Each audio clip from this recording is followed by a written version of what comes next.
नमस्कार। आज हम भारतीय इतिहास के एक ऐसे दौर में चलेंगे, एक ऐसा दौर जिसने हमारी आज की संस्कृति और समाज की नींव रखी। जी हाँ, हम बात कर रहे हैं वैदिक सभ्यता की।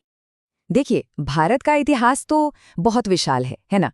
लेकिन इसकी कहानी में एक ऐसा अध्याय है जिसने वाकई सब कुछ बदल कर रख दिया।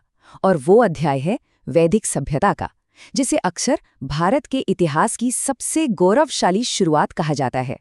तो चलिए आज इसी महान सभ्यता के सफर पर निकलते हैं। देखते हैं कि आखिर कैसे इसने भारतीय उपमहाद्वीप की नींव रखी और इसकी शुरुआत हुई तो हुई कैसे। किसी भी सभ्यता की कहानी अक्सर उसके भूगोल से ही तो शुरू होती है। तो चलिए सबसे पहले यही जानते हैं कि वैदिक सभ्यता आखिर कहाँ और किन हालातों में पनपी। तो बात कुछ ऐसी है कि जिन लोगों को हम आर्यों के नाम से जानते हैं, वो आकर भारत के उत्तर पश्चिम हिस्से में बस गए और उनके आने से ही इस पूरे क्षेत्र में एक बिल्कुल नए सांस्कृतिक दौर की शुरुआत हुई। और उन्होंने अपनी बस्तियां कहाँ बसाईं? सिंधु और उस समय की सरस्वती नदी के बेहद उपजाऊ किनारों पर। सोचिए, इन नदियों का पानी सिर्फ पानी नहीं था, ये उनके जीवन और उनके पूरे विकास का स्रोत था। अच्छा, तो जब लोग एक जगह बस जाते हैं तो समाज बनता है।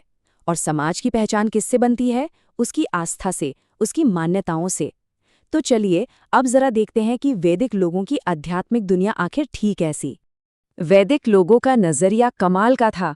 वो प्रकृति की शक्तियों में ही देवत्व देखते थे, जैसे अग्नि यानी आग के देवता, इंद्र जो बारिश और युद्ध के देवता थे, वरुण जो पूरी ब्रह्मांडीय व्यवस्था के रक्षक माने जाते थे, और हाँ, सोम जो एक दिव्य पौधे का रस था, उसकी भी पूजा होती थी।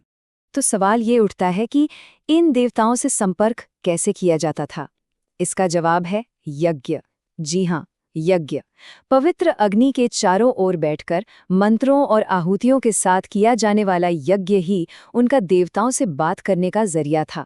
और ये सिर्फ कोई पूजा पाठ नहीं था, बल्कि उनके पूरे आध्यात्मिक जीवन का, आप कह सकते हैं, केंद्र बिंदु था। ठीक है, तो आस्था और पूजा पाठ की बात तो हो गई, लेकिन किसी भी समाज को समझने के लिए उसकी सामाजिक संरचना को समझना भी उतना ही जरूरी है। तो चलिए अब ये समझते हैं कि वैदिक काल में समाज किस तरह से बना हुआ था, लोगों की भूमिकाएं क्या थीं। उस जमाने के समाज में काम का बंटवारा बिल्कुल साफ था। पुरुषों की जिम्मेदारी क्या थी? खेती, पशुओं की देखभाल करना और कबीले की रक्षा करना। और महिलाओं की जिम्मेदारी थी घर और परिवार को संभालना, जिसे वैसे समाज का आधार माना जाता था। अब इस समाज को ठीक से चलाने के लिए एक सिस्टम बनाया गया। काम के आधार पर समाज को 4 वर्णों में बांटा गया।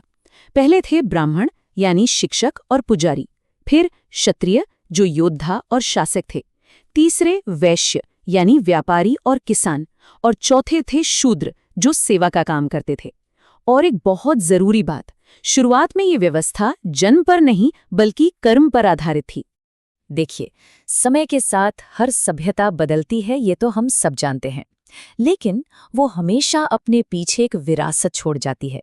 तो यहाँ सवाल ये उठता है कि हजारों साल गुजर जाने के बाद भी वैदिक सभ्यता की ऐसी कौन सी देन है जो आज भी हमारे साथ है। अगर इस सभ्यता की सबसे स्थायी, सबसे अमूल्य विरासत की बात करें तो वो है वेदों का ज्ञान। ये सिर्फ किताबें नहीं हैं, ये पवित्र ग्रंथ आज भी हमारे दर्शन, हमारी आध्यात्मिकता और हमारी पूरी संस्कृति के लिए एक मजबूत स्तंभ की तरह खड़े हैं। और ये हमें एक आखिरी सवाल के साथ छोड़ जाता है कि आज के इस आधुनिक जीवन में इस प्राचीन सभ्यता की विरासत का हमारे लिए असल में मतलब क्या है? इसके जो विचार थे, जो ज्ञान था, क्या वो आज भी प्रासंगिक हैं? ये वाकई एक सोचने वाली बात है।